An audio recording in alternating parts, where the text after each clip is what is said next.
दलित OBC vote bank पर मायावती की बड़ी चाल। क्या 2027 में बीएसपी करेगी कमाल? मायावती का ओबीसी कार्ड किसे होगा सबसे ज्यादा नुकसान? क्या भाईचारा कमेटी फिर से बीएसपी को दिला पाएगी जीत? यूपी की सियासत एक बार फिर से गरमाने लगी है। बीएसपी सुप्रीमो मायावती ने 2027 विधानसभा चुनाव की तैयारियां शुरू कर दी है। लोकसभा और विधानसभा में लगातार हार के बाद अब मायावती दलित ओबीसी गठजोड़ के अपने पुराने फॉर्मूले को फिर से आजमाने को तैयार है।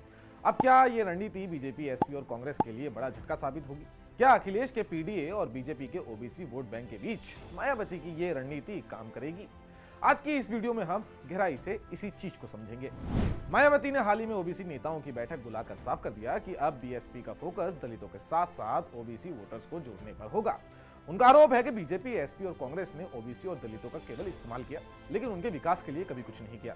2007 में बीएसपी ने सर्व समाज यानी कि दलित, ओबीसी, ब्राह्मण गठजोड़ बनाकर सत्ता जीती थी। अब वही फॉर्मूला शायद दोहराया भी जाएगा। मायावती ने 13 साल बाद भाईचारा कमेटी को फिर से शुरू किया है। आपको बता दें कि ये वही कमेटी थी जिसने 2007 में बीएसपी को सत्ता तक पहुंचाया था। साथ ही 40 साल से कम उम्र के 20 नए जिला अध्यक्ष भी बनाए गए हैं। बसपा की भाईचारा कमेटी की बैठक में बसपा चीफ मायावती ने निर्देश दिए कि जिलों में घर घर बैठकें कर दलित ओबीसी को जोड़ा जाए।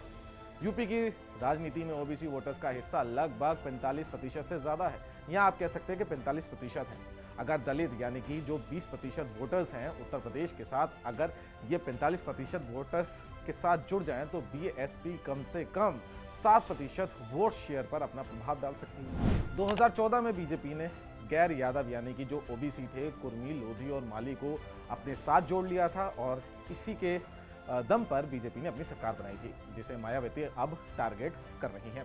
वहीं अखिलेश का पीडीए यानी कि पिछड़ा दलित अल्पसंख्यक 2024 में हिट रहा, इसलिए अब मायावती ने काशीराम के फॉर्मूले को दोहराने का फैसला किया है। ऐसे में अगर मायावती गैर यादव ओबीसी को अपने साथ जोड़ लेती हैं तो अखिलेश का पीडीए फॉर्मूला कमजोर पड़ सकता है। वहीं अगर 2017 से देखा जाए तो बीजेपी का जो ओबीसी वोट बैंक है वो अभी तक सुरक्षित था, वो भी अब मायावती की इस चाल के बाद उनकी तरफ जा सकता है। और जो बचा कुचा दलित, ओबीसी और जो मुस्लिम वोट बैंक है जो कांग्रेस को 2024 में मिला था, वो भी अब बीएसपी की ओर जा सकता है। लेकिन मायावती के लिए ये सब इतना आसान नहीं होगा। पहले वो यूपी में खुद इकलौती बहुजन समाज की नेता बताया करती थी अपने आप को, लेकिन अब उन्हें चंद्रशेखर रावत की पार्टी आजाद समाज पार्टी से कड़ी चुनौती मिल रही है। दोनों का वोट बैंक एक ही है और दोनों पार्टियों ने अपना जनाधार बनाने के लिए एड़ी चोटी का जोर लगा दिया है। लिहाजा मायावती को चंद्रशेखर से कड़ी चुनौती मिलेगी।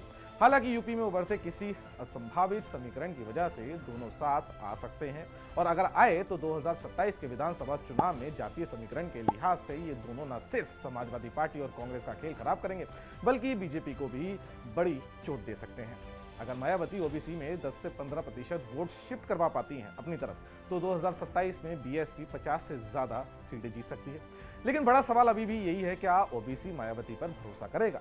क्योंकि 2012 और 2017 में बीएसपी का ओबीसी वोट बैंक बीजेपी के पास चला गया था। इसके अलावा बीएसपी में अभी भी कोई भी बड़ा युवा चेहरा नहीं है जो नई पीढ़ी को आकर्षित कर सके। और जो 2024 में मुस्लिम वोट बैंक एसपी के साथ गया था, क्या वो मायावती के पास वापस आएगा या नहीं, ये भी सबसे बड़ा सवाल है। लेकिन जितना नुकसान इससे एसपी और कांग्रेस को होगा उतना शायद ही बीजेपी को हो। कहीं ना कहीं ऐसे हुआ तो बीजेपी को जैसे 2017 में इससे मदद मिली थी, ठीक वैसे ही 2027 में भी हो सकता है। अब दोस्तों, यूपी की राजनीति जो है वो 3 कोणीय हो चुकी है, यानी कि ट्रायंगुलर ये होने वाली है। जो यूपी के अंदर विधानसभा चुनाव होंगे, इसमें एक तरफ बीजेपी होगी, एक तरफ एसपी होगी और एक तरफ बीएसपी होगी। ऐसे में देखना पड़ेगा कि जो ओबीसी का कार्ड मायावती खेलने जा रही हैं वो काम करेगा या नहीं, ये तो वक्त ही बताएगा। लेकिन एक बात तय है कि 2027 से पहले ओबीसी पॉलिटिक्स अब हिट होने वाली है। और आपको क्या लगता है, क्या बीएसपी वापस कर पाएगी ओबीसी का कार्ड खेल के? कमेंट सेक्शन में जरूर बताइएगा। अगर आपको ये वीडियो पसंद आई तो लाइक करें, शेयर करें, सब्सक्राइब करें और जो बेल आइकन है उसे जरूर दबा दें। आज के लिए इतना ही। बाकी ऐसी तमाम अपडेट्स के लिए देखते रहें आयुन भारत।